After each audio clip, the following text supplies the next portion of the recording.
Please welcome Amir Hard Core Mansour.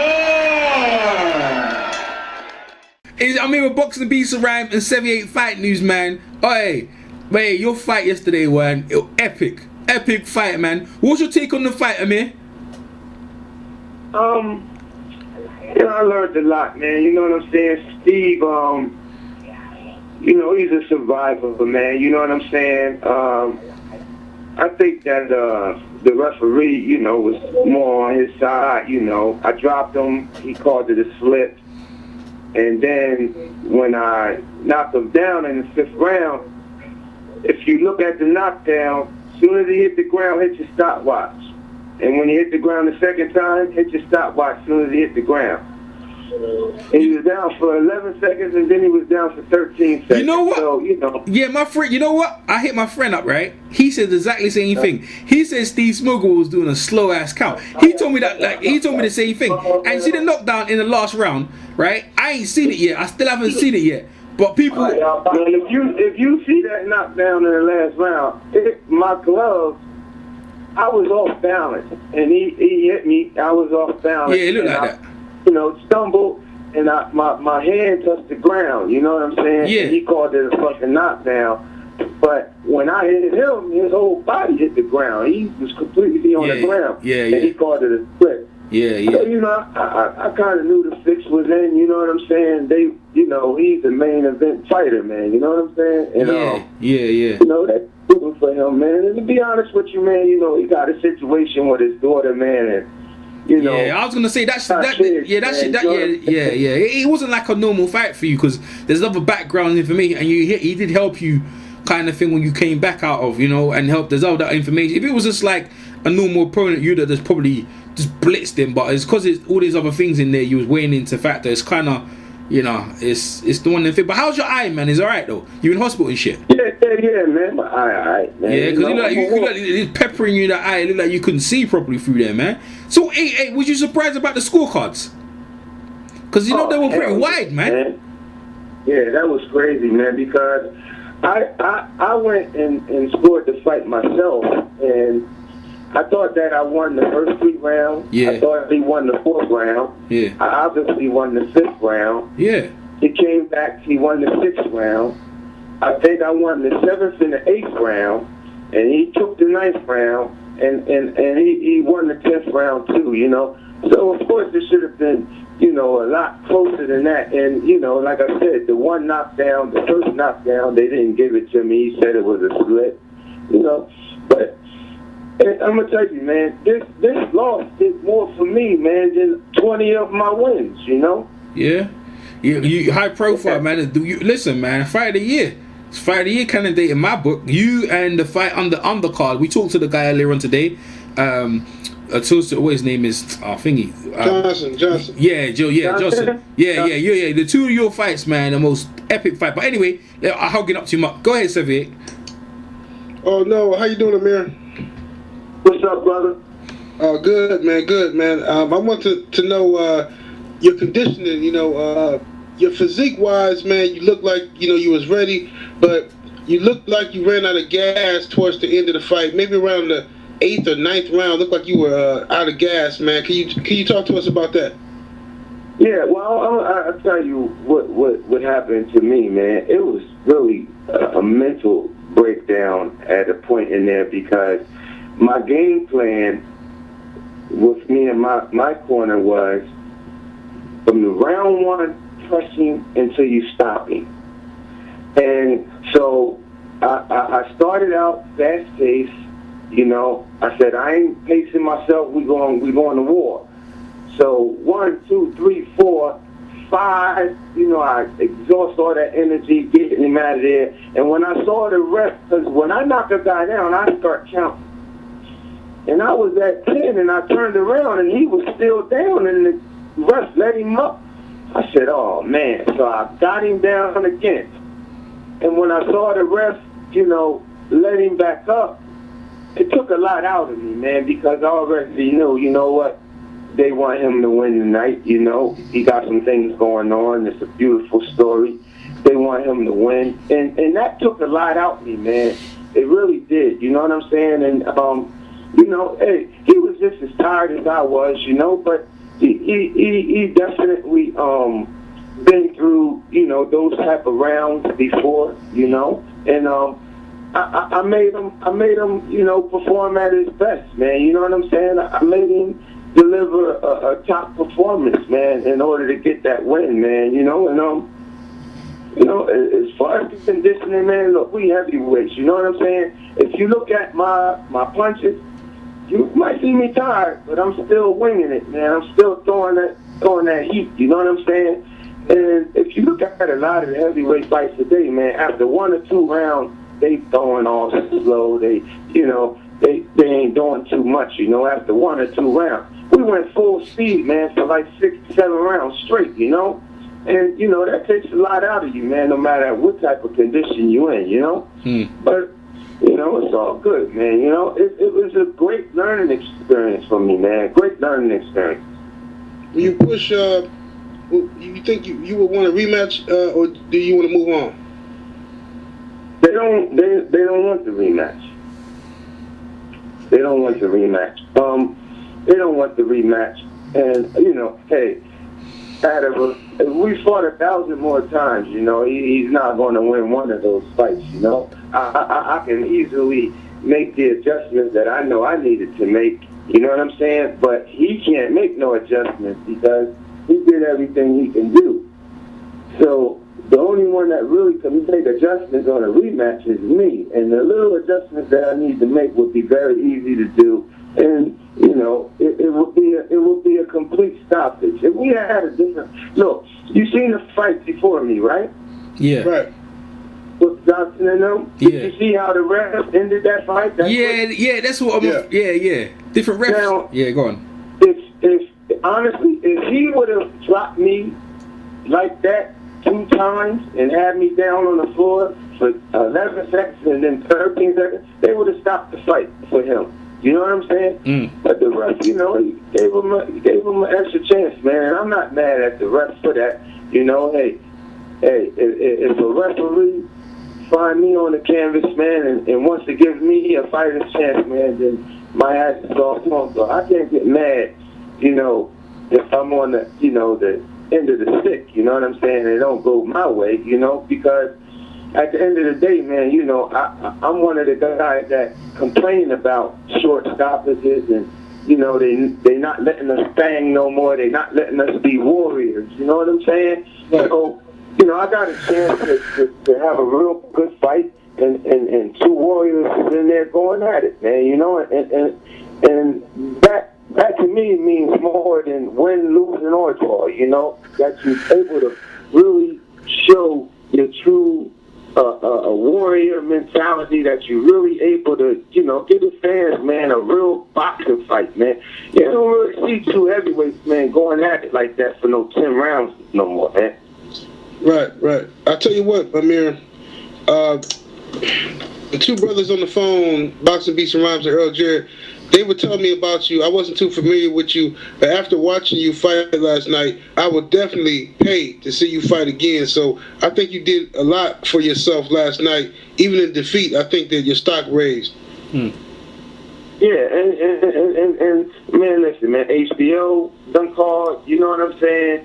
ESPN, you know what I'm saying? So, you know, like I said, man, this fight, the loss, actually did more for me, man, than 20 wins, man. So I'm not bitter at anything, you know what I mean? Deep down inside, I know that I stopped him in that 5th round, you know? And the beauty of it is that it's on tape, it's on YouTube. Anybody can look at that knockdown and hit their stopwatch as soon as he hits the canvas.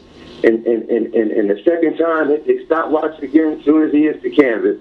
And, you know, they have to agree that, you know what, that fight should have ended right there in the 5th round, you know? And it didn't. And, you know, like I said, my plan was to hit the gas pedal, man, and just go for broke. You know what I mean? But I didn't anticipate a referee, you know, giving the guy, you know, the chances and the help that he gave him, man. Okay. Yeah, Beats, go ahead, man. Yo, I thought you wanted to fight personally, but Do you think? I think you could have worked the body more. What do you reckon? Say that again. I think you could have worked the body more. I thought you won the fight, but I think you could have worked the body more. Oh yeah, for sure, man. That's what my corner was telling me. Actually, when I stopped him, when I dropped him the 2 times in the 5th round, they was like, "Listen, stop going for his head. Go for the body. Go for the body." And I get into a zone, man, where I just want to knock a guy's head off, man. You know what I'm saying? And sometimes I won't settle down, and that's one of my problems. You know what I'm saying? I'm just a gutsy warrior guy. You know what I'm saying? And sometimes, and I'm a slugger. You know what I mean? And so, you know, I really should have, like you said, went to the body more, settled down more, started going to the body more, picking my shots, and broke them down some more. After the 5th round, you know, I probably could have came out the 6th round, went ahead, gave him that round, took a break, and then the 7th, you know, start working on his body, the 8th working on his body, and then try to, you know, get him on the canvas again, man. But, you know, like I said, man, I'm just glad that, you know, I'm okay, he's okay, you know, and he has an opportunity now, man, to do more for his daughter, man, you know, and she's in a serious situation. Him and his wife is in a serious situation, and, you know, I know this guy, and he knows me, and, you know, we always was cordial and friendly with each other, man. So, you know, honestly, man, I'm happy for the dude, man. Hey, G, what was up with you? I don't know what's up with his daughter. I don't know anyone else. What situation with his daughter? Can you elaborate, or you don't want to? And everything for his daughter. Yeah. Go on. Well, they said it at the fight. They said it on the fight. During the fight, they were talking about it. They showed clips of his daughter and his wife. His daughter has a heart condition where her heart is failing. Her heart is failing, and she needs a heart transplant. Oh. But her veins are such a way that if she does the heart transplant, she's going to bleed out and die. So they're looking for a second opinion. It's basically, man, he has a daughter, man, that, you know, she might not live, man. You know what I mean? I mean, we just gotta pray. The doctors and stuff told him, you know, basically she don't have long to live. You know what I mean? Yeah. But, you know, God is the one that determines all of that, man. So, you know, I just pray for him and his daughter, man. You know, I got a daughter on the way, man, and I can only imagine, you know? And I got kids, you know what I'm saying? So, you know, like I said, man, I'm just happy for him, man, and I hope that everything works out with, you know, his daughter, man. And she was ringside, you know? Yeah. And, you know what I mean? So, you know, it is what it is, man. All right. Yeah, go ahead, Xavier. Yeah, I want to ask you also, Amir. I saw your post-fight interview in the locker room, man, and you know you seem like a very sincere brother. And I want to know your time that you spent in prison, 9 years, I believe. Can you talk to the youth for a minute? The youth that's listening right now to this interview. Can you talk to the youth about the importance of avoiding that situation? Because a lot of the kids nowadays think that that's some type of rites of passage to go to prison. Oh, man. Can you explain to them? And you know, yeah, and I actually had spoke about that during one of the press conferences, man, you know, and because, you know, it was like, well, all right, you've been to prison, so what? You know, it was like they thought I was bragging about it. I said, listen, you know, I'm appalled at the fact that I've been to prison, man. You know what I'm saying? I'm very, very ashamed and disappointed in myself that I went to prison. And let me tell you something, man. These young kids out here, if they think for 1 second that that's a badge of honor, then they got another thing coming, man, because no man, if you truly a man out there, the last place you want to end up, man, is in prison. You don't want nobody telling you when to wake up, when to go to sleep, when to eat, when to wash, when to shower, where to shower at, you know, go to your room.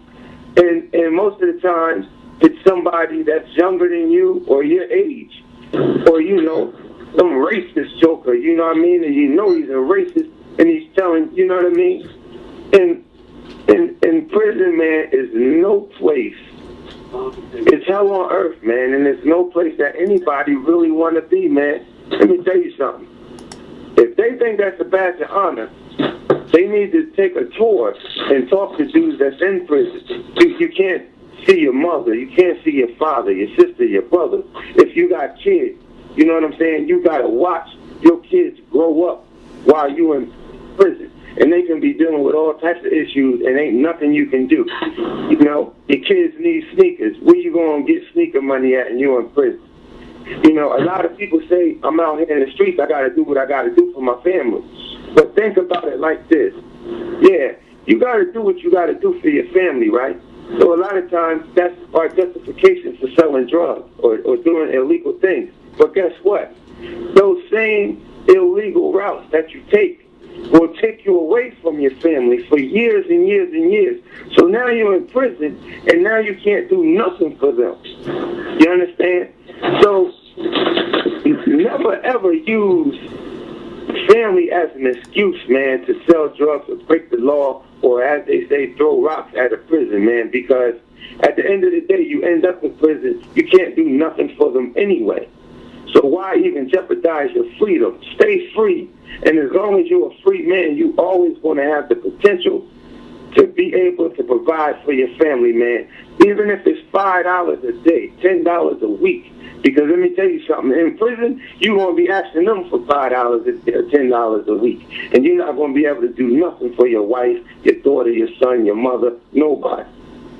Absolutely. And I think one of the most degrading things, I also share your experience. I didn't do 9 years, but I can tell you that the most degrading thing is to have you come in there as a tough guy, but to have some 22-year-old kid from the suburbs with a badge telling you to shut the fuck up is exactly one of the most degrading things you ever experienced. Not only that, you know, you got some young kid, you know he's a little punk.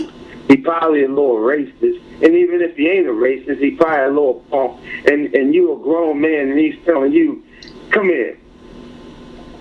Come over here. Take your clothes off. Get butt naked. Bend over. Spread your cheeks. Right. Can you know, they don't think about the reality that goes on in prison, you know?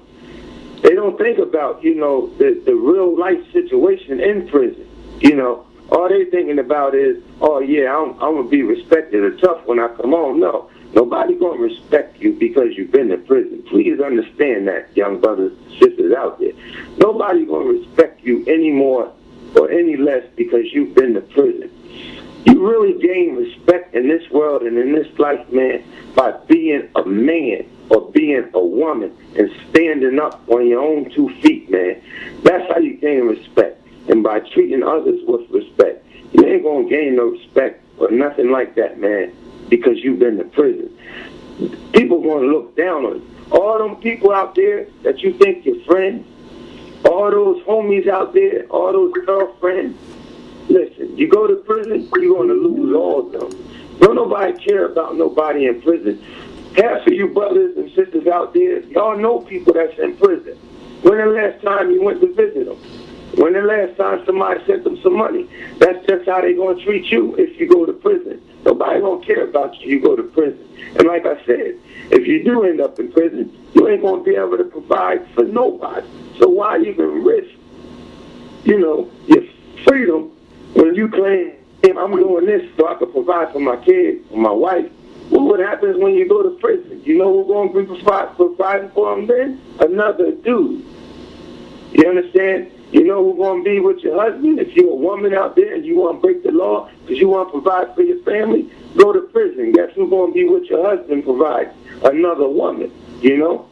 And you've been to prison, you said before, so you know the reality of that. You know what I'm saying? And all the people you could be taken care of and this and that, you go to prison, you call home, you won't be able to get 5 cents from them.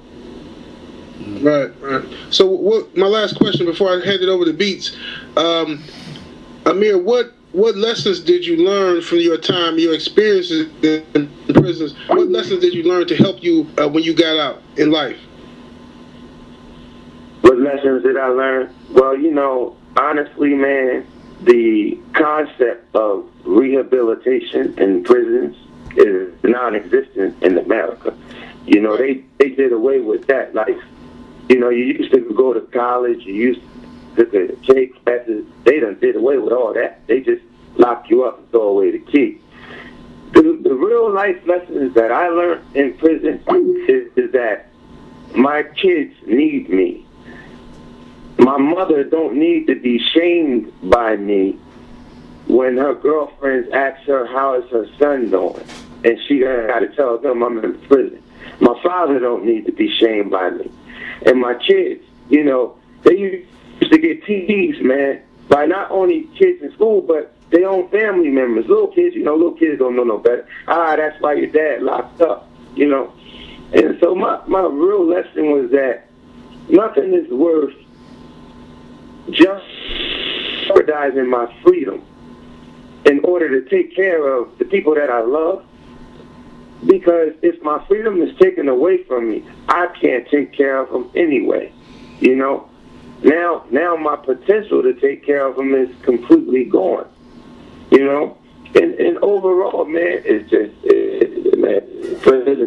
for animals, man. If you're a man and you love being a man and you love your freedom, you like getting up, walking, and getting up and just going outside, and you really truly love your family, and you got to learn that lesson that, hey, nothing out here is more important than my family losing me, man. So if you pick up a gun and you pick up drugs, you got to understand that the minute you pick that mess up, you're saying to yourself, I'm ready to jeopardize my love, my stability, and the security that I give to my kids, my wife, my family, and even to myself. I'm ready to throw all that away for a few measly dollars, or a quick fix, man. It's the easy route, man. We all know it's the easy road, But that easy road, man, will take you away and take you out of the equation, man, so that now you calling home trying to talk to one of your kids, it's another man raising your kids, You call home, talk to your wife, you know what I mean? She ain't your wife no more. She's somebody else's wife. It's another dude taking care of your wife and taking care of your kids. So you take yourself out of that equation by jeopardizing your freedom, man. It just don't make no sense. I'd rather be home broke with my wife and out here struggling and striving than in prison when I can't do nothing for her. And not only can I not do anything for her, now I got to worry about another man coming in and doing everything that she needs me to do. Yeah.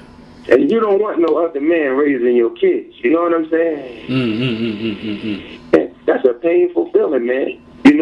Yeah. For your kids to be looking up to another man as they father.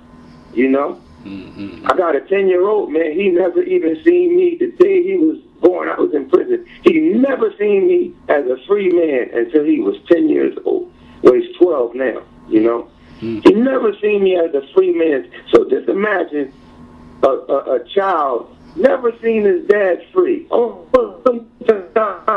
He ever seen his dad was in prison for the first 10 years of his life.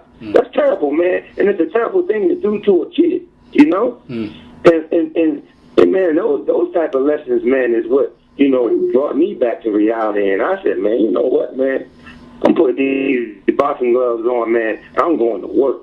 You know what I'm saying? Because nothing else is worth losing any more years of my kid's life, man, or any more years of my life, man, behind no bars. Yeah.